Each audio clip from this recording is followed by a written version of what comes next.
Abram. And he married a woman named Sarai.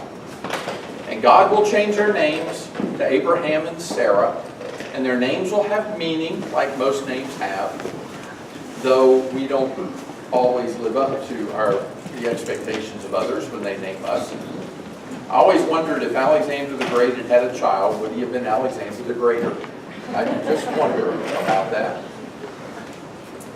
Abraham was living in Mesopotamia, and God liked what he saw in him and said, Abram, I'm going to make of you a great nation. Your descendants are going to be a great people. And I'm going to give them a land where you will occupy the land and it'll be yours. And then in your seed, in your offspring, all the nations of the earth will be blessed. Now what was odd about that is, Abram at that time was just living as a citizen in Mesopotamia. And number two, he didn't have a child to his name, much less a nation. And third, he had no idea how he could bless the whole world in any way. But God's going to begin working through Abraham. And he brought him down into the land of Canaan. And there he began to bless him. And the story is a little complicated with God's wanting an offspring directly from Abraham, and Abraham and his wife saying, we can't do this. She's barren. He's not able to produce children. Through her, so let's just bring in another woman and we'll have a child by that woman, and that's Ishmael, and all those things get complex. But the shortened version is, ultimately, Abraham and Sarah did have a baby. Now, Abraham and Sarah are 100 years and 99 years old, respectively, when they have a baby. It's a good thing there was no hospital or doctor to deliver that one, because he probably would have died when that old woman came in and said, I'm pregnant. And I'm sure people like Abraham and Sarah would have broken the Social Security system, because they were drawing off of it. They'd be drawing off of it a long, long time. They had a baby, and his name was Isaac. And there's one great story I have to tell you, and I'll tell it to you quickly, but you've got to know this story because it's really a foretaste of what God has been planning all along. All of this is God's plan. It's not God reacting to man. It's God predicting where man will go and what he will do, and God will move to meet him every step of the way. In Genesis chapter 22, Abraham is told to take his only son, Isaac, whom he loves. God says that. Whom you love. Take him and offer him as a sacrifice to me on the mountain I will choose. And he chooses a mountain called Moriah. Now, when Abraham goes to do that and sacrifice his son, there are a couple of things that the scriptures imply. First of all, Abraham says to his servants, I and the lad will go further up on this mountain, and we will worship, and we will return to you. What is amazing about the faith of Abraham, and Abraham is called in the scriptures the father of the faithful. What's amazing about his faith is he is banking on God doing something no one has ever seen God do before. You and I live after the cross of Christ. We look at scriptures and we see where Jesus raises Lazarus, where Jesus himself is raised from the dead. We see where Elijah raises and Elisha raises people from the dead. We see that happening. Abraham has never seen that, but he drew this conclusion. He said, God told me this is the son through whom blessings will come. He told me that. And if God has told me to offer that son as a sacrifice, then God's going to have to bring him back to life. He's got to, because he promised. I want to tell you something, folks. That's the essence of faith. The scriptures say, faith is the substance of things hoped for. It is the evidence of things not seen. It's when you believe something even when you're not sure how it's going to happen. That's what faith is. And Abraham demonstrates perhaps some of the deepest aspects of faith ever seen by anybody prior to Jesus coming on the earth. At the last minute, before he is ready to take the life of his son, God intervenes, stays his hand from killing his son. And when they were going up on that mountain, Isaac had said to his father, I see the firewood, I see everything you've got here, but where is the lamb for sacrifice? And Abraham said this, God himself will provide the lamb. Now Abraham believed it was going to be his son Isaac. But when the angel spares Isaac's life, they looked, and off in the thicket was a ram caught by the horns that they then offered as a sacrifice. But if you're thinking that's what God meant when he said he would provide the lamb, you're thinking too short term. It's too short term. Because God is talking about a lamb that will come further down in the Scriptures.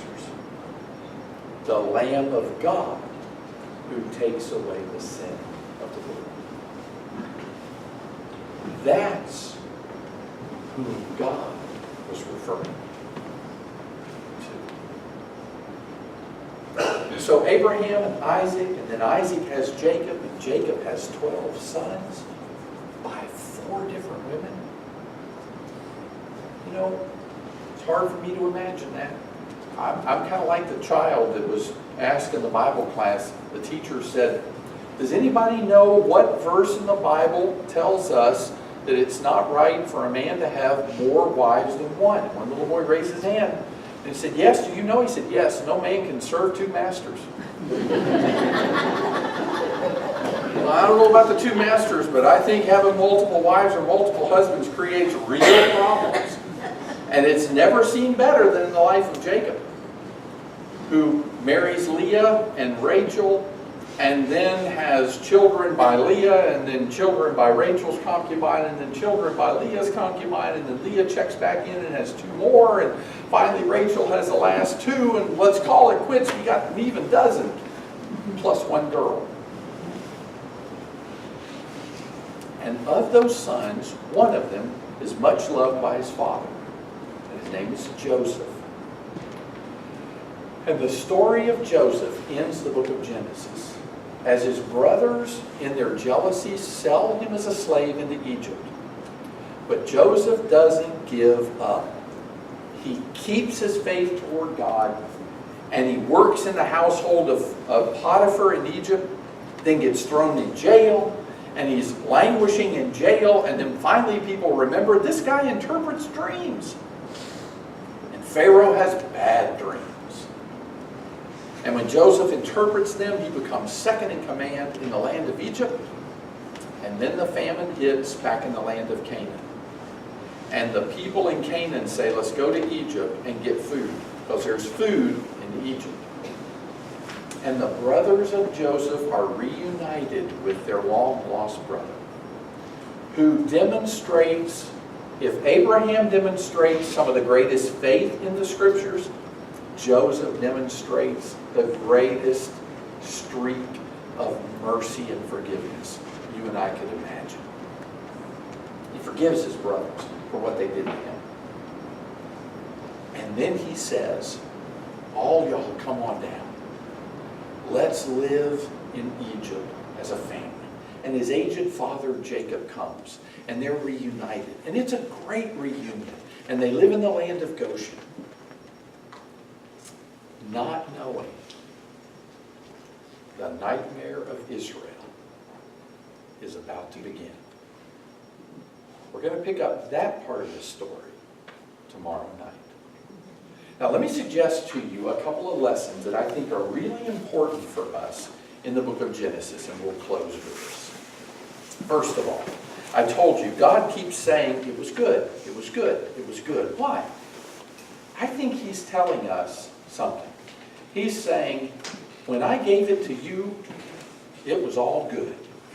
And if it's messed up, don't blame me. You trashed the house. It wasn't me who did that. It was very good when I turned it over to you. If there are problems in this world, invariably, it's our fault.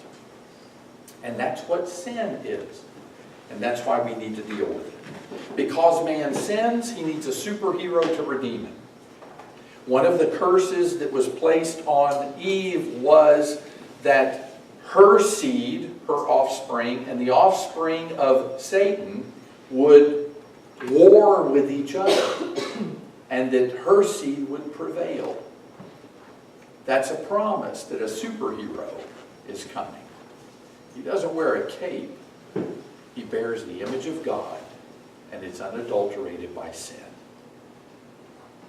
The third lesson is how God cleanses. The cleansing with water of the earth, and then the cleansing of the blessing that is to come through Abraham's seed. God is telling man over and over again, I'm going to take care of this. Give me time. Everything is looking forward to the coming of Christ. And then that great statement, God himself will provide the Lamb, all foreshadowing the Christ to come. And the sacrifice of Joseph.